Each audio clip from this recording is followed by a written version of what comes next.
दोस्तों एक बार फिर से मैं आपके लिए RRB NTPC graduate level form fill up 2025 apply online process की अपडेट लेके आ चुके हैं। किस तरह से आप आरआरबी एनटीपीसी ग्रेजुएट लेवल के 5810 खाली पदों के लिए अपने फॉर्म अप्लाई कर सकते हो। वेरियस पोस्ट यहाँ पर निकली है जिनके लिए आपसे ऑनलाइन आवेदन पत्र मंगाए जा रहे हैं। ऑनलाइन आवेदन करने का आपके पास सुनहरा और बड़ा अवसर है। आप जल्द से जल्द अपना फॉर्म अप्लाई कर ले। फॉर्म अप्लाई करते समय आपको कोई भी ऐसी गलती या फिर मिस्टेक नहीं करनी होगी जिसके कारण आपका फॉर्म रिजेक्ट हो सकता है। आवेदन करते समय आपको कुछ महत्वपूर्ण बातों को ध्यान में रखना होगा, तभी आपका फॉर्म भी सक्सेसफुली सबमिट हो पाएगा। आवेदन करते समय आपके सामने अगर कोई भी टेक्निकल डिफिकल्टी आ रही है तो उसका हल भी आपको इस वीडियो में मिल जाएगा। अंतिम समय में फॉर्म अप्लाई करने का वेट न करें, आज ही से आप अपना फॉर्म अप्लाई कर ले। फॉर्म अप्लाई आप मोबाइल फ़ोन, टैबलेट या फिर लैपटॉप किसी भी डिवाइस के द्वारा कर सकते हो।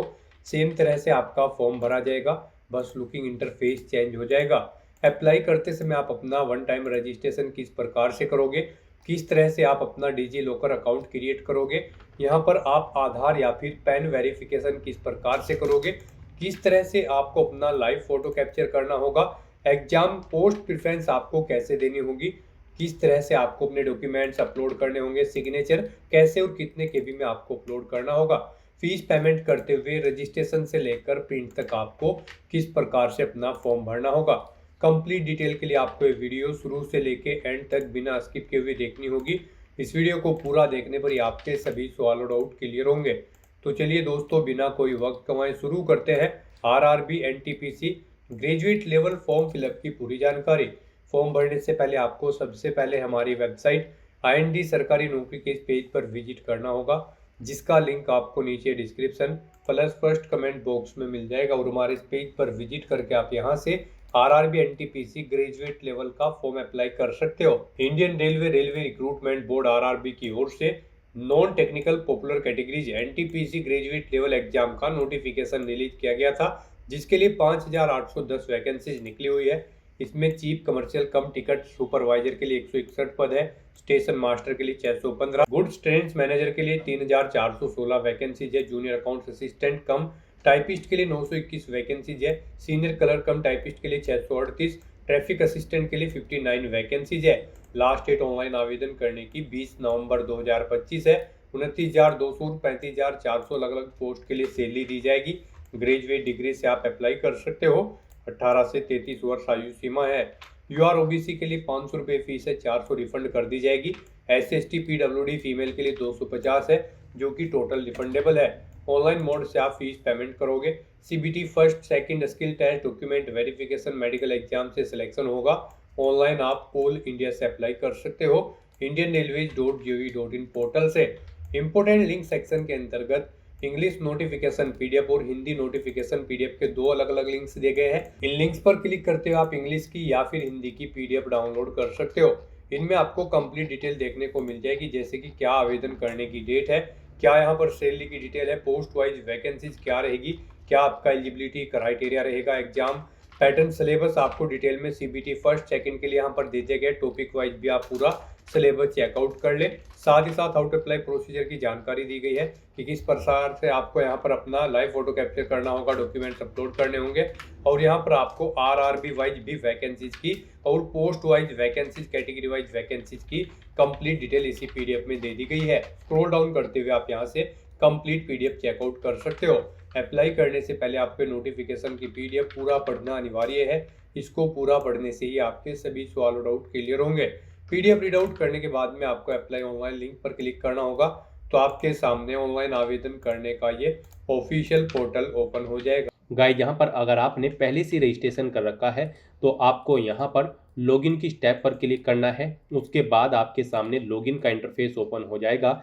यहाँ पर आपको दो ऑप्शन दी गई हैं लॉगिन करने के लिए। आप आधार के थ्रू लॉगिन कर सकते हो या फिर अपने आरआरबी अकाउंट के थ्रू यहाँ पर लॉगिन कर सकते हो।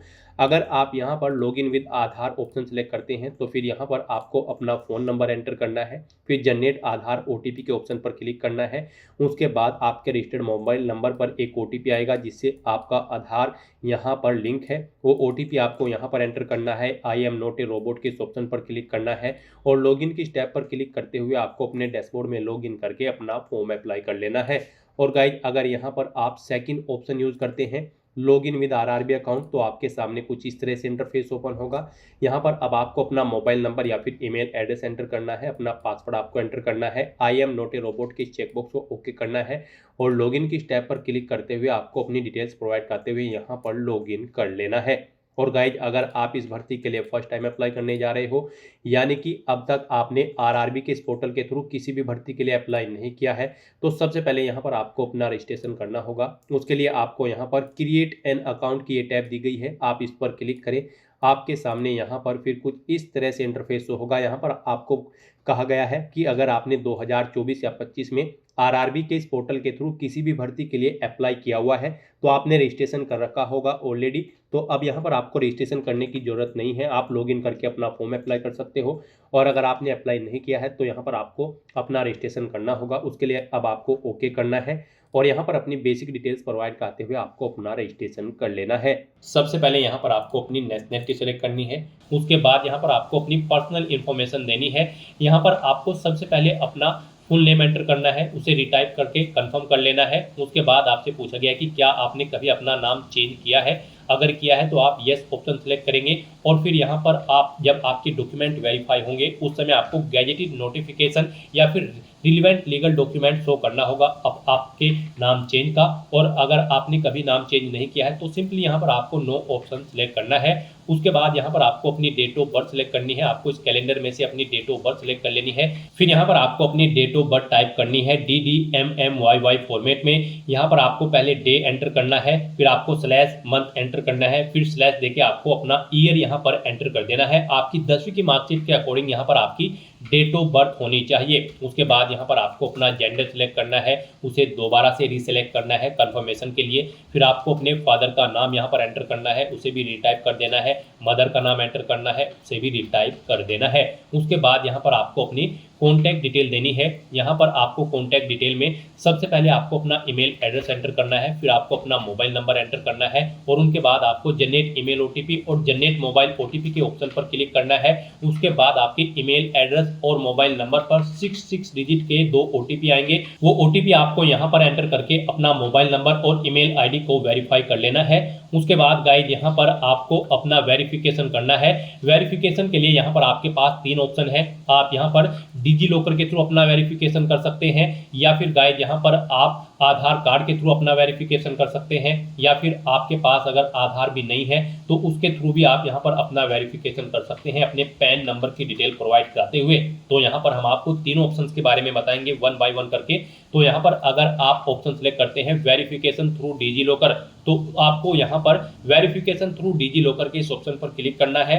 फिर यहाँ पर आपको आई कंफर्म के चेकबॉक्स को ओके करना है और उसके बाद गाइड आपको वेरीफाई के इस ऑप्शन पर क्लिक कर देना है। नेक्स्ट आपके सामने डिजी लॉकर का इंटरफेस ओपन हो जाएगा। यहाँ पर आने के बाद गाइड आपको अपना आधार नंबर एंटर करना है, ये कैप्चा कोड आपको यहाँ पर एंटर करना है और उसके बाद फिर आपको नेक्स्ट के इस ऑप्शन पर क्लिक कर देना है। फिर आपके रजिस्टर्ड मोबाइल नंबर पर जिससे आपका आधार अटैच है यानी कि लिंक है, उस पर एक ओटीपी आएगा। वो ओटीपी आपको यहाँ पर एंटर करना है और फिर आपको दोबारा से कंटिन्यू के इस ऑप्शन पर क्लिक कर देना है। नेक्स्ट यहाँ पर आपको अपना 6 डिजिट का डिजी लॉकर का सिक्योरिटी पिन एंटर करना है और अगर आप भूल चुके हो तो यहाँ पर आप फॉरगेट सिक्योरिटी पिन के ऑप्शन पर क्लिक करें और अपना सिक्योरिटी पिन यहाँ पर गेट कर ले।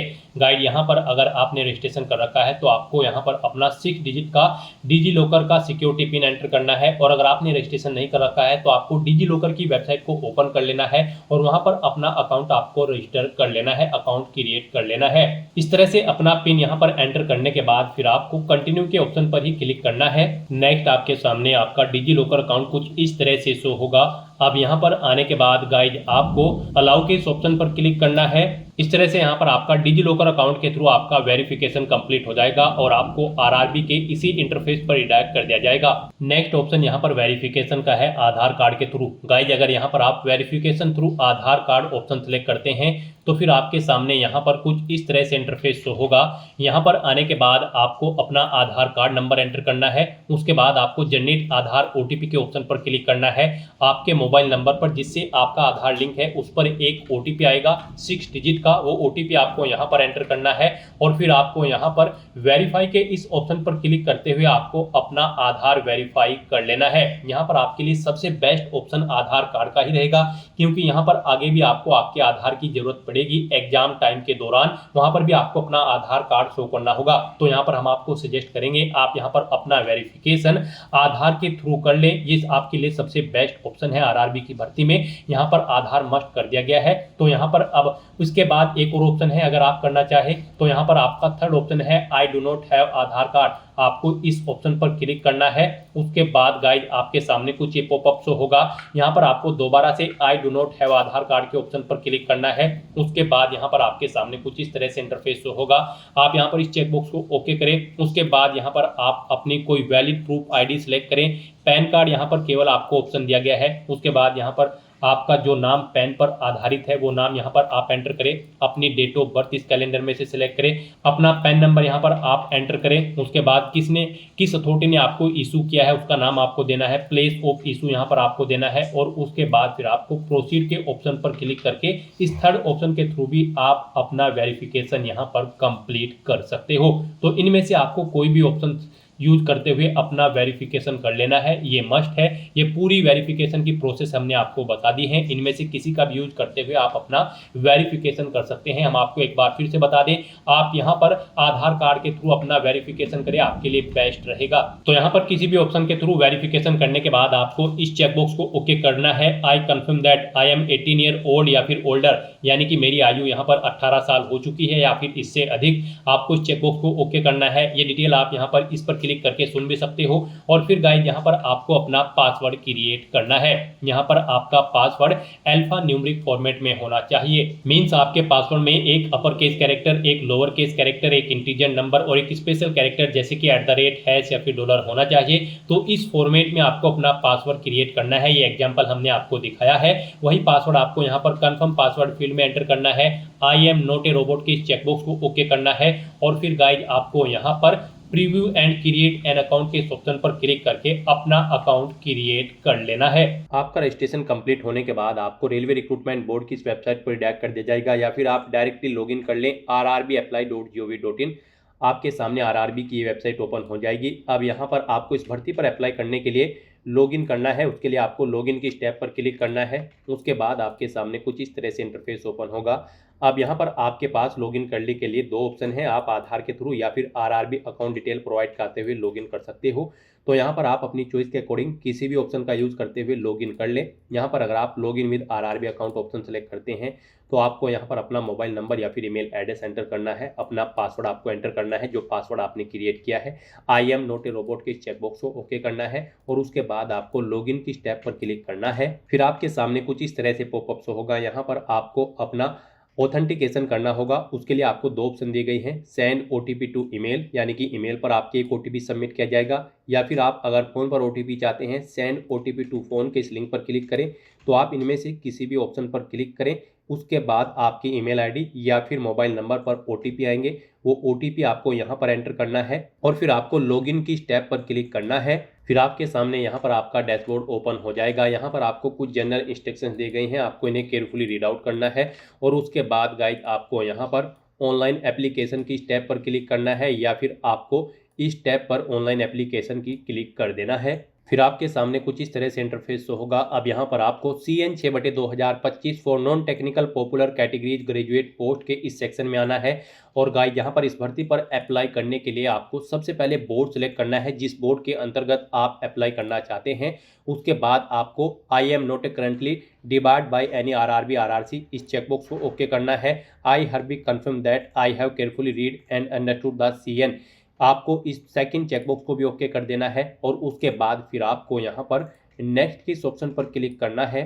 नेक्स्ट आपके सामने कुछ इस तरह से इंटरफेस शो होगा। अब यहाँ पर आपको अपनी पर्सनल डिटेल देनी है। यहाँ पर आपको आपकी कुछ डिटेल ऑटोमेटिकली फिल मिलेगी जो आपने रजिस्ट्रेशन टाइम पे प्रोवाइड कराई थी। गाइड यहाँ पर सबसे पहले आपको अपनी पर्सनल डिटेल देनी है, फिर कुछ अन्य डिटेल देनी है, फिर आपको अपनी क्वालिफिकेशन की डिटेल देनी है, उसके बाद आपको अपना डॉक्यूमेंट अपलोड करने हैं, फोटो और सिग्नेचर, और फिर यहाँ पर आपको अपनी जोन की प्रेफरेंस देते हुए फॉर्म का प्रीव्यू चेकआउट करते हुए इसे सबमिट कर देना है। तो इन स्टेप्स को यहाँ पर आपको 1 बाय 1 करके कंप्लीट करना है और अपना फॉर्म सबमिट करना है। तो यहाँ पर पर्सनल डिटेल में आपको सबसे पहले अपना मैरिटल स्टेटस सिलेक्ट करना है, आप मैरिड हो या फिर अनमैरिड। उसके बाद आपको अपना रिलीजन यहाँ पर सिलेक्ट करना है, फिर आपको अपनी मातृभाषा यहाँ पर सिलेक्ट कर लेनी है। उसके बाद यहाँ पर आपको एग्जामिनेशन की लैंग्वेज सिलेक्ट करनी है, आप किस लैंग्वेज में अपना एग्जाम पेपर चाहते हैं, पेपर का मीडियम आपको सिलेक्ट कर लेना है। फिर आपकी बॉडी पर कहीं कोई कट या तिल का निशान है तो उस पैलेस का नाम यहाँ पर आपको देना है। फिर यहाँ पर आपको एक और पैलेस का नाम देना है, नहीं है तो यहाँ पर आप नो मार्क एंटर कर सकते हैं। नेक्स्ट यहाँ पर आपको अपनी कम्युनिटी सिलेक्ट करनी है। यहाँ पर अगर आप रिजर्व कैटेगरी से बिलोंग करते हैं तो फिर यहाँ पर आपको अपनी कास्ट का नाम देना है, अपनी कम्युनिटी सर्टिफिकेट नंबर आपको देना है, किस अथॉरिटी ने आपको इशू कराया है उस डेजिग्नेशन का नाम यहाँ पर आपको सिलेक्ट कर लेना है। फिर गाइज यहाँ पर आपको बताना है स्टेट, यहाँ पर आपको किस स्टेट से आपका ये सर्टिफिकेट इशू हुआ है, आपको स्टेट सेलेक्ट कर लेनी है, किस डेट को इशू हुआ है वो डेट सेलेक्ट करनी है। फिर आपसे पूछा गया है कि क्या आप फ्री ट्रैवल पास चाहते हैं एग्जाम के लिए, अगर चाहते हैं तो यस ऑप्शन सेलेक्ट करेंगे और फिर अपने नियरेस्ट रेलवे स्टेशन का नाम यहाँ पर देंगे और अपना वैलिड कार्ड सर्टिफिकेट आप अपलोड करेंगे। आप अपलोड डॉक्यूमेंट के ऑप्शन पर क्लिक करें, फाइल को सिलेक्ट करें और अपना ये सर्टिफिकेट यहाँ पर अपलोड कर दें। इसका साइज यहाँ पर 400 KB से कम होना चाहिए और ये PDF फॉर्मेट में आपका डॉक्यूमेंट होना चाहिए। फिर आपको इस पेज को नीचे स्क्रॉल डाउन करना है और गाइज अगर आप अनरिजर्व कैटेगरी कैंडिडेट है तो फिर आपको ये डिटेल्स प्रोवाइड नहीं करानी होगी। फिर यहाँ पर आपको अपने एड्रेस की डिटेल देनी है, यहाँ पर आप अपना प्रेजेंट एड्रेस एंटर करें। उसके बाद गाइज यहाँ पर आप अपना परमानेंट एड्रेस एंटर करें और अगर आपका परमानेंट एड्रेस आपके प्रेजेंट एड्रेस के अकॉर्डिंग सेम है तो आप इस चेकबॉक्स को ओके कर दें, ऑटोमेटिकली आपका परमानेंट एड्रेस आपके प्रेजेंट एड्रेस के अकॉर्डिंग यहाँ पर फिल हो जाएगा। इस तरह से अपने डिटेल प्रोवाइड कराने के बाद फिर आपको सेव के ऑप्शन पर क्लिक करके अपनी डिटेल सेव कर देनी है और उसके बाद गाइज आपको नेक्स्ट के इस ऑप्शन पर क्लिक करना है। फिर यहाँ पर आपको कुछ अन्य डिटेल्स प्रोवाइड करनी है। यहाँ पर आपसे पूछा गया है कि क्या आप एक सर्विसमैन हैं, अगर हैं तो आप येस ऑप्शन सेलेक्ट करेंगे और फिर आप बताएंगे आपने आर्मी, नेवी या एयरफोर्स किस में सेवा की है, अपनी रैंक देंगे, डेट ऑफ एंट्री देंगे यानी कि सर्विस की डेट देंगे जब आपने सर्विस स्टार्ट की थी। फिर यहाँ पर आपसे पूछा गया है कि क्या आप फिलहाल भी डिफेंस सर्विस में कार्यरत हैं, अगर हैं तो यस करें, नहीं तो नो ऑप्शन सेलेक्ट करें। नो ऑप्शन अगर आप सिलेक्ट करते हैं तो कब आपने जॉब छोड़ी है वो डेट यहाँ पर आपको सिलेक्ट कर लेनी है। फिर आपको जॉब छोड़ने का कारण यहाँ पर देना है, आप कब डिस्चार्ज हुए हैं अपनी जॉब से उसका सर्टिफिकेट नंबर यहाँ पर आपको देना है। लेंथ ऑफ सर्विस आपकी यहाँ पर इन डेट के अकॉर्डिंग कैलकुलेट करके आपको शो कर दी जाएगी। और गाइज अगर आप ये एक सर्विसमैन नहीं हैं तो आप सिंपली यहाँ पर नो ऑप्शन सेलेक्ट करेंगे, फिर आपको आगे की डिटेल नहीं देनी होगी। उसके बाद आपसे पूछा गया कि क्या आप person with benchmark disability candidate हैं, अगर हैं तो आप यस करेंगे। डिसेबिलिटी कैटेगरी आप अपनी सिलेक्ट करेंगे, सब डिसेबिलिटी कैटेगरी यहाँ पर आप सिलेक्ट करेंगे। उसके बाद अपनी डिसेबिलिटी की परसेंटेज यहाँ पर आप बताएंगे, अपना PWBD सर्टिफिकेट नंबर आप यहाँ पर एंटर करेंगे, कब वो इशू हुआ है वो डेट आप सिलेक्ट करेंगे। उसके बाद यहाँ पर आपको अपना UDID नंबर एंटर करना है। फिर आपसे पूछा गया है कि क्या आपको यहाँ पर कंप्यूटर बेस्ड टेस्ट के लिए स्क्राइब की जरूरत पड़ेगी, अगर पड़ेगी तो आप यस करेंगे और फिर यहाँ पर I understand and I agree के इस ऑप्शन पर क्लिक करेंगे। नहीं जरूरत पड़ेगी तो आप नो ऑप्शन सेलेक्ट करेंगे। इस तरह से यहाँ पर आपको अपनी PWBD की डिटेल देनी है और अगर आप PWBD कैंडिडेट नहीं है तो यहाँ पर आपको सिंपली नो ऑप्शन सेलेक्ट कर लेना है, फिर आपको आगे की डिटेल नहीं देनी है। उसके बाद आपसे पूछा गया कि क्या आपकी राइटिंग एबिलिटी अफेक्टेड है इन टर्म्स ऑफ पारा 11.7.2 ऑफ CN 6/2025 के, अगर है तो आप यस करेंगे। फिर यहाँ पर आप इन डिटेल्स को रीड आउट करेंगे, I understand and I agree के इस ऑप्शन पर क्लिक करेंगे और फिर यहाँ पर आप बताएंगे कि क्या आपको स्क्राइब की ज़रूरत पड़ेगी या फिर नहीं एग्जाम पीरियड के दौरान, तो आपको यहाँ पर अपनी डिटेल देनी है। अगर आपको ज़रूरत पड़ती है तो फिर यहाँ पर आपको अपना मेडिकल सर्टिफिकेट अपलोड करना है और यहाँ पर आपको अपना लेटर अपलोड करना है as per annexure VG of CN 6/2025। Official notification में से आप इसे चेकआउट कर सकते हो। आपकी डॉक्यूमेंट PDF फॉर्मेट में होने चाहिए, 500 KB से कम इनका साइज होना चाहिए। आपको अपलोड डॉक्यूमेंट के ऑप्शन पर क्लिक करके फाइल को सिलेक्ट करके इन्हें यहाँ पर अपलोड कर देना है। और गाइज अगर आपको यहाँ पर स्क्राइब की ज़रूरत नहीं है तो आप सिंपली नो ऑप्शन सेलेक्ट करेंगे, फिर आपको आगे की डिटेल नहीं देनी है। उसके बाद आपसे पूछा गया है कि क्या आप यहाँ पर इकोनॉमिकली बैकवर्ड क्लास से बिलोंग करते हैं, अगर करते हैं तो आप यस ऑप्शन सेलेक्ट करेंगे। इन डिटेल्स को रीड आउट करेंगे, I understand and I agree के इस ऑप्शन पर क्लिक करेंगे और फिर यहाँ पर आपको डॉक्यूमेंट का टाइप सेलेक्ट करना है। आप यहाँ पर अपनी EBC के लिए क्या डॉक्यूमेंट शो करेंगे, EBC सर्टिफिकेट या फिर BPL कार्ड या फिर इज्जत MST इशूड बाय रेलवे, या उसे आपको किसने इशू कराया है उस अथॉरिटी का नाम आप सेलेक्ट करेंगे, उसका सर्टिफिकेट नंबर देंगे, कब इशू हुआ है वो डेट सेलेक्ट करेंगे। और अगर आप EBC कैंडिडेट नहीं है तो आप सिंपली नो ऑप्शन सेलेक्ट करेंगे, फिर आपको आगे की डिटेल नहीं देनी होगी।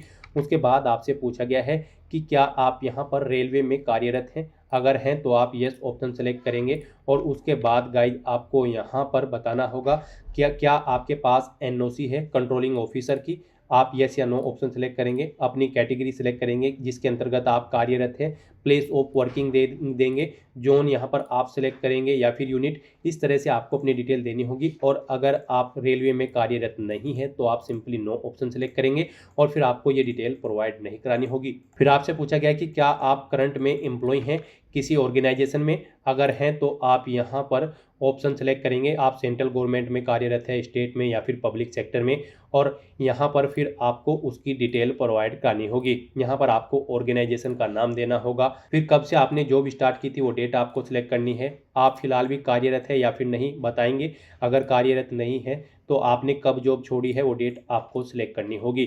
इस तरह से आपको अपनी डिटेल देनी है। और अगर आप करंट में वर्किंग नहीं है तो आप नॉट एप्लीकेबल ऑप्शन सेलेक्ट करेंगे, फिर आपको ये डिटेल्स प्रोवाइड नहीं करानी होंगी। फिर यहाँ पर आपको अपनी बैंक डिटेल प्रोवाइड करानी है आपकी फीस रिफंड के लिए। यहाँ पर आपको अकाउंट होल्डर का नाम देना है, अपना बैंक अकाउंट नंबर यहाँ पर आपको एंटर करना है, फिर यहाँ पर आपको अपना IFSC कोड एंटर करना है, कंफर्म के ऑप्शन पर क्लिक करना है। इसके अकॉर्डिंग आपके बैंक का नेम और आपके बैंक का एड्रेस यहाँ पर ऑटोमेटिकली फेच कर लिया जाएगा। इस तरह से अपनी ये सभी डिटेल्स यहाँ पर प्रोवाइड करने के बाद गाइड फिर आपको सेव के इस टैब पर क्लिक करके अपनी डिटेल सेव कर देनी है और उसके बाद फिर आपको नेक्स्ट के इस ऑप्शन पर क्लिक करना है। नेक्स्ट यहाँ पर आपको अपनी एजुकेशनल क्वालिफिकेशन की डिटेल प्रोवाइड करनी है। गाइड यहाँ पर RRB NTPC ग्रेजुएट लेवल की इन पोस्ट पर अप्लाई करने के लिए आपके पास ग्रेजुएट डिग्री होनी जरूरी है किसी वेल रिकॉग्नाइज्ड यूनिवर्सिटी से किसी भी डिसिप्लिन के अंतर्गत। तो यहाँ पर अब आपको अपनी क्वालिफिकेशन की डिटेल देनी है। सबसे पहले यहाँ पर आपको अपनी 10वीं क्लास की डिटेल देनी होगी। यहाँ पर अगर आपने RRB की किसी भी भर्ती के लिए पहले भी अप्लाई किया होगा तो आपको यहाँ पर आपकी 10वीं क्लास की डिटेल ऑटोमेटिकली फिर मिल जाएगी। यहाँ पर अगर आप इसमें एडिट करना चाहते हैं तो आप पेंसिल के इस ऑप्शन पर क्लिक करके एडिट कर सकते हैं। और अगर आप बिल्कुल न्यू है तो यहाँ पर फिर आपको अपनी सबसे पहले 10वीं क्लास की डिटेल देनी है, उसके बाद आपको अपनी ग्रेजुएशन की डिटेल देनी होगी।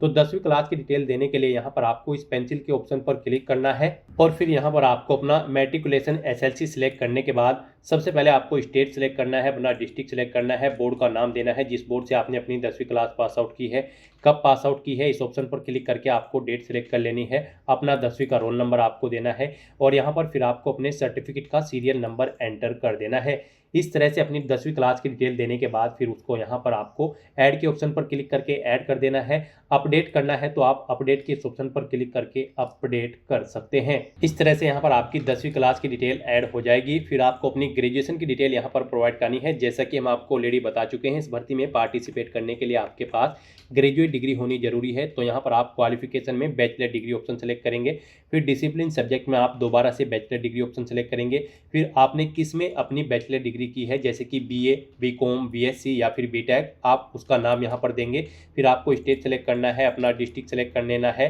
कॉलेज या यूनिवर्सिटी का नाम यहाँ पर आपको एंटर करना है, कब आपने पास आउट की है अपनी बैचलर डिग्री वो डेट आपको इस ऑप्शन पर क्लिक करके इस कैलेंडर में से सिलेक्ट कर लेनी होगी।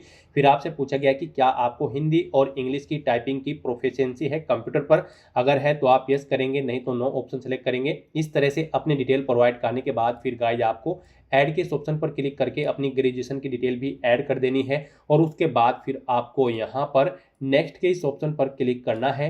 नेक्स्ट यहाँ पर आपको अपना फोटो और सिग्नेचर अपलोड करने हैं। यहाँ पर आपको फोटो कैप्चर करने के लिए दो ऑप्शन दिए गए हैं। आप यहाँ पर डायरेक्टली कैप्चर लाइव इमेज के ऑप्शन पर क्लिक करें, अपने वेब कैमरा के थ्रू अपना लाइव फोटो कैप्चर कर लें, या फिर आप यहाँ पर capture live image from mobile के इस ऑप्शन पर क्लिक करें। आपके सामने यहाँ पर एक QR कोड शो होगा। इस QR कोड को आप अपने मोबाइल फोन से स्कैन करें। अपने मोबाइल फोन में आपने जो भी यहाँ पर QR कोड स्कैनर इंस्टॉल किया हुआ है उसके थ्रू आप इसे स्कैन करें। उसके बाद आपके मोबाइल फोन में आपको अपना RRB का अकाउंट लॉगिन करना होगा। अपने लॉगिन की डिटेल प्रोवाइड करते हुए आपको अपने डैशबोर्ड में लॉगिन कर लेना है और फिर वहां से आपको अपना फोटो लाइव कैप्चर करना है। फोटो कैप्चर करते समय आपको अपना फेस सर्कल में प्रॉपर वे में लाना है और अपनी आंखों को 2 या 3 बार ब्लिंक करना है। उसके बाद यहाँ पर आपका लाइव फोटो कैप्चर हो जाएगा आपके मोबाइल फोन से। यहाँ पर फोटो कैप्चर करते समय आपको कुछ जनरल इंस्ट्रक्शंस दिए गए हैं, आपको इन्हें रीड आउट कर लेना है। फोटो कैप्चर करते समय आपको सफेद कपड़े नहीं पहनने हैं और जिस स्थान पर आप अपना फोटो कैप्चर करेंगे वहां पर प्रॉपर वे में लाइट होनी चाहिए और प्लेन बैकग्राउंड उस स्थान का होना चाहिए। और यहाँ पर आपको बिल्कुल सीधा कैमरे की तरफ देखना है और आपको यहाँ पर फोटो कैप्चर करते समय अपने सर पर कोई टोपी या फिर कैप नहीं पहननी है, ना आपको अपने चेहरे पर कोई मास्क लगाना है और ना ही आपको अपने आंखों पर कोई चश्मा यहाँ पर पहनना है। तो यहाँ पर आपको कुछ इन इंस्ट्रक्शंस को ध्यान में रखते हुए अपना लाइव फोटो कैप्चर कर लेना है। दोस्तों, मोबाइल से लाइव फोटो कैप्चर करने के लिए सबसे पहले आपको अपने फोन में QR code scanner application open करनी होगी। उसके बाद में आपको ये बार कोड यहाँ पर स्कैन कर लेना होगा। उसके बाद में आपको इस लिंक पर क्लिक करना होगा। उसके बाद यहाँ पर आने के बाद में आपको RRB अकाउंट के अंतर्गत अपने डैशबोर्ड में लॉगिन करना होगा। लॉगिन करने के लिए आप आधार से लॉगिन कर सकते हो या फिर RRB अकाउंट के थ्रू लॉगिन कर सकते हो। जैसे कि हम आपको RRB अकाउंट के थ्रू लॉगिन करके दिखा रहे हैं। सबसे पहले आपको यहाँ पर अपना ईमेल एड्रेस एंटर करना होगा, पासवर्ड आपको एंटर करना होगा और इस चेक बॉक्स को ओके करना होगा और यहाँ पर लॉगिन की स्टेप पर क्लिक करके अपने डैशबोर्ड में लॉगिन कर लेना होगा। लॉगिन करने के लिए आपको ईमेल आईडी या फिर मोबाइल फोन पर एक OTP सेंड करना होगा। उसके लिए आपको यहाँ पर इस लिंक पर क्लिक करना होगा। OTP एंटर करने के बाद में आपको लॉगिन की स्टेप पर क्लिक करना होगा। लॉगिन करने के बाद में आपके सामने कुछ इस तरह से इंटरफेस ओपन हो जाएगा। यहाँ पर आकर आपको इस पेज को स्क्रॉल डाउन करना होगा और यहाँ पर आप देख सकते हो capture live image. Live photo capture करने के लिए आपको इस टैब पर क्लिक करना होगा और अपना लाइव फोटो कैप्चर कर लेना होगा। फोटो कैप्चर करने के लिए आपको अपना फेस इस सर्कल के अंतर्गत लाना होगा और अपनी आंखों को यहाँ पर ब्लिंक करना होगा वेरिफिकेशन के लिए और उसके बाद में कैप्चर के इस टैब पर क्लिक करके अपना लाइव फोटो कैप्चर कर लेना होगा। तो इस तरह से आपका लाइव फोटो कैप्चर हो जाएगा और उसके बाद में आपको सेव की टैब पर क्लिक करके अपना लाइव फोटो जो आपने कैप्चर किया है उसको सेव कर देना होगा। उसके बाद गाइस यहाँ पर आपको अपने सिग्नेचर अपलोड करने हैं। सिग्नेचर यहाँ पर आपके JPG या फिर JPEG फॉर्मेट में होने चाहिए। सिग्नेचर की विड्थ आपकी 140 पिक्सल होनी चाहिए, हाइट 60 पिक्सल होनी चाहिए। सिग्नेचर यहाँ पर आपको एक ब्लैंक इंक पेन से व्हाइट पेपर पर करने हैं। यहाँ पर आपको एक बॉक्स क्रिएट करना है जिसकी विड्थ 140 पिक्सल होनी चाहिए और हाइट उसकी 60 पिक्सल होनी चाहिए। उसमें आपको अपने सिग्नेचर यहाँ पर करके अपलोड करने हैं। साइज आपके सिग्नेचर की फाइल का 30 KB से 49 KB के बीच में होना चाहिए और अगर आप अपने सिग्नेचर का साइज कम या ज्यादा करना चाहते हैं तो आप गूगल पर जाएं, इमेज रिसाइज टाइप करें, मल्टीपल ऑनलाइन वेबसाइट ओपन होंगी, उनमें से कोई भी वेबसाइट ओपन करें, वहां पर आप अपने सिग्नेचर की फाइल को अपलोड करें और अपनी नीड के अकॉर्डिंग आप उसका साइज सेट करके फिर उसे वहां से डाउनलोड करके अपलोड कर दें। तो यहाँ पर आपको ब्राउज के ऑप्शन पर क्लिक करना है, फाइल को सिलेक्ट कर लेना है और अपने सिग्नेचर की फाइल को यहाँ पर अपलोड कर देना है। तो इस तरह से यहाँ पर आपका लाइव फोटो कैप्चर हो जाएगा और सिग्नेचर आपके अपलोड हो जाएंगे। उसके बाद आपको इस पेज को नीचे स्क्रॉल डाउन करना है और फिर गाइज आपको सेव के ऑप्शन पर क्लिक करके अपना फोटो सिग्नेचर यहाँ पर सेव कर देने हैं और उसके बाद फिर आपको नेक्स्ट के ऑप्शन पर क्लिक कर देना है। नेक्स्ट आपके सामने कुछ इस तरह से इंटरफेस होगा। अब यहाँ पर आपको अपनी पोस्ट प्रेफरेंस देनी है। यहाँ पर पीछे आपने अब तक जो डिटेल प्रोवाइड कराई है उसके अकॉर्डिंग आपको पोस्ट शो कर दी गई है। यहाँ पर आप जिस पोस्ट को जिस नंबर पर प्रेफरेंस देना चाहते हैं उसके सामने उसी नंबर पर आप प्लस के ऑप्शन पर क्लिक करेंगे और 1 बाय 1 करके इस सेकंड कॉलम में आप अपनी इन पोस्ट को ऐड कर देंगे। तो यहाँ पर आप जिस पोस्ट को जिस नंबर पर प्रेफरेंस देना चाहते हैं उसे उस नंबर पर आप क्लिक करें और 1 बाय 1 करके अपनी सभी पोस्ट इस सेकंड कॉलम में ऐड कर दें। फिर आपको इस चेकबॉक्स को ओके करना है, डिक्लेरेशन सेक्शन में आना है, I have be declare that, इस चेकबॉक्स को ओके करना है, यहाँ पर अपना पहले ही एंटर करना है और उसके बाद गाइज आपको यहाँ पर सेव के ऑप्शन पर क्लिक करके अपनी डिटेल सेव कर देनी है और उसके बाद फिर आपको यहाँ पर प्रीव्यू एप्लीकेशन के ऑप्शन पर क्लिक कर देना है। फिर यहाँ पर आपको आपके एप्लीकेशन फॉर्म का पूरा प्रीव्यू शो कर दिया गया है। आपको सभी डिटेल्स केयरफुली चेकआउट करनी है, पेज को नीचे स्क्रॉल डाउन करना है, इस चेकबॉक्स को ओके करना है। कहीं पर कोई मिस्टेक है तो आप एडिट के ऑप्शन पर क्लिक करके एडिट कर सकते हैं, नहीं तो यहाँ पर बस गाइज अब आपको सबमिट के इस ऑप्शन पर क्लिक कर देना है। नेक्स्ट यहाँ पर आपको अपना फीस पेमेंट करना है। यहाँ पर आपको आपकी कैटेगरी के अकॉर्डिंग एप्लीकेशन फीस का अमाउंट शो कर दिया जाएगा। रिजर्व कैटेगरी कैंडिडेट के लिए यहाँ पर 250 रुपये फीस है और अनरिजर्व कैटेगरी कैंडिडेट के लिए 500 रुपये फीस है। इसमें से इनको 400 रुपये फीस रिफंड कर दी जाएगी और रिजर्व कैटेगरी कैंडिडेट की सभी फीस यहाँ पर आपको रिफंड कर दी जाएगी। लेकिन यहाँ पर फॉर्म कंफर्मेशन के लिए आपको अभी अपना फीस पेमेंट करना है।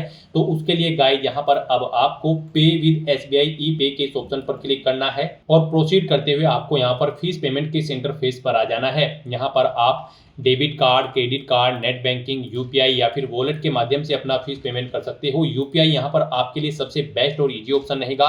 आप यूपीआई के इस ऑप्शन पर क्लिक करें। यूपीआई में भी फीस पेमेंट करने के लिए आपके पास दो ऑप्शन है। आप अपनी यूपीआई आईडी एंटर करें, वैलिडेट यूपीआई आईडी के ऑप्शन पर क्लिक करते हुए अपना फीस पेमेंट कर दें, या फिर गाइस यहाँ पर आप यूपीआई क्यूआर के इस ऑप्शन पर क्लिक करें, फिर यहाँ पर पे नाउ के ऑप्शन पर क्लिक करें। ये क्यूआर कोड आप अपने यूपीआई एप्लीकेशन से स्कैन करें और अपना फीस पेमेंट कर दें। सक्सेसफुली फीस पेमेंट करने के बाद यहाँ पर आपके एप्लीकेशन फॉर्म की सभी टास्क कंप्लीट हो जाएगी और आपका फॉर्म सबमिट हो जाएगा। उसके बाद आपको अपने एप्लीकेशन फॉर्म का एक हार्ड कॉपी प्रिंट आउट ले लेना है फ्यूचर यूज के लिए, फ्यूचर रेफरेंस के लिए, और फिर आप अपने डैशबोर्ड में भी जाकर चेकआउट कर सकते हो कि आपका फॉर्म सक्सेसफुली सबमिट हो चुका है या फिर नहीं। तो दोस्तों ऐसे आप आरआरबी एनटीपीसी ग्रेजुएट लेवल की इस भर्ती के लिए अपने फॉर्म अप्लाई कर सकते हो बिना कोई मिस्टेक किए हुए। आज की इस वीडियो में बस इतना ही। आई होप ये वीडियो आपको पसंद आई होगी। अगर पसंद आई हो तो इसे लाइक और शेयर करें। चैनल पर नए हो तो इसे सब्सक्राइब कर लें। Thanks for watching.